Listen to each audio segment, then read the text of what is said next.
Good morning to you. Welcome to another video here on this Esoteric Circle YouTube channel. Welcome wherever you're at on your journey. Blessings to you. We're here in a new spot around the Menominee River. So we're just trying to find a new groove. And this is a great spot. This is an old quarry that's grown up, and it's right next to the river here. So it's a beautiful, quiet spot. More secluded, a lot more private. So it's great to have you with me this morning. Wherever you're at on your journey, blessings to you. It's great having you here.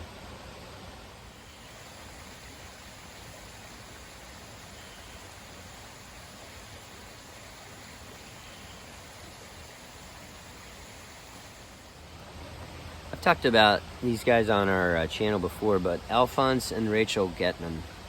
This is a book called The Spiritual Wisdom and Practices of Early Christianity. And this is translated by our friend Ted Nottingham. And the foreword was written by Dr. Charles Ashenden. So there's a lot of connection here for us on this channel. And I want to talk a little bit about this concept of theosis or deification. This is something that we don't talk about at all in the Protestant world, and we certainly don't talk about it in the Catholic world. This is an original idea of the Orthodox Church, the original church. Remember, there was only one church for 1,000 years, till the schism, 1054. But this idea of the true aim of humanity. So I want to read this one section here. This is toward the back of the book. The only true vocation of human beings is to love. This vocation contains all the others, and without it, they lose their value. Everything will pass away, but love alone will not pass away. It is the only earthly reality which will remain eternally. The only reality which deserves to be known and propagated, the only one which makes human beings ill when they lack it, and the only one which heals us and fills us with happiness when we have it. For love is God Himself. In reality, there is only one path, the path of love. If we are made in the image of God, it means that in our depths our love and our destiny is always to love more in order to perfect our love. And then they write this: a human being is only truly human if he or she becomes God. We experience divinization only by love, and it is only through love that we become disciples. Every other path leaves us in the animal sphere, and we do not realize our unsuspected potential lying dormant within. Only love reaches our depths. To live is to love. Love is the illumination and the saintliness of humanity. Each one of us is called to this state, and every moment has meaning or plenitude only through this state. I can know and possess all the secrets of human power, but, quote, if I have not love, I have become a sounding brass or a clanging cymbal. That's from Paul's writing, 1 Corinthians 13. And then he finishes here. In creating humanity, God has deposited in our heart the imprint of His own loving existence. That is why all that animates us, all that we do from morning till night, finds love to be its secret purpose. We never cease to aspire towards something unknown, and we feel this yearning in 1,000 ways, but our heart will find rest only in God. Yeah. This is the true purpose. It's our purpose on this earth. It's your purpose. Your purpose is to love. And if Farrell and DeHart are right, and as they write in Transhumanism, which I'm making my way through, humanity is in the process of being transformed alchemically. And this is an amazing read. But I think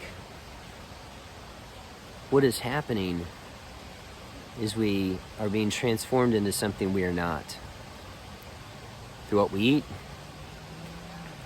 through the air we breathe, the pollution, the images that we see, through social media, all the ways that modernity is transforming us. And yes, alchemically, genetically, we are being transformed by the foods we eat and the air that we breathe and the life that we live. And we are at a turning point here as our climate changes and as we are being tossed around on this globe with over 8 billion of us trying to figure out how to get along. And so many conspiracy theories and so much fear and so much anger. This passage from the Getmans has to be an essential part of what we do here on this channel. And it is an essential part of those who are members of the Esoteric Circle. Not a club, whatever. It's a cosmic grouping of people who are destined to help guide humanity through these times. It's the core of humanity. And that core is being threatened. And we need to realize that to be human, truly human, is to love and to be turned in to the divine being that we worship. You become what you worship. And if you're going to worship a politician, or if you're going to worship whatever, if you're going to worship something, you're going to turn into that something. And as we worship God, we are called to not just imitate right moral behavior and imitate a pope or imitate a preacher or imitate a book, right? Even the Bible.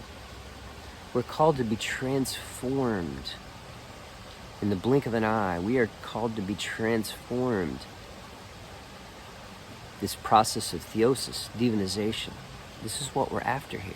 We're not after just right moral behavior, this imitation of it. We're after something deeper. So together what we're doing is we're fighting for the soul of humanity. We are fighting for the soul of humanity. And that battle starts within your psyche, within the manger of your own mind.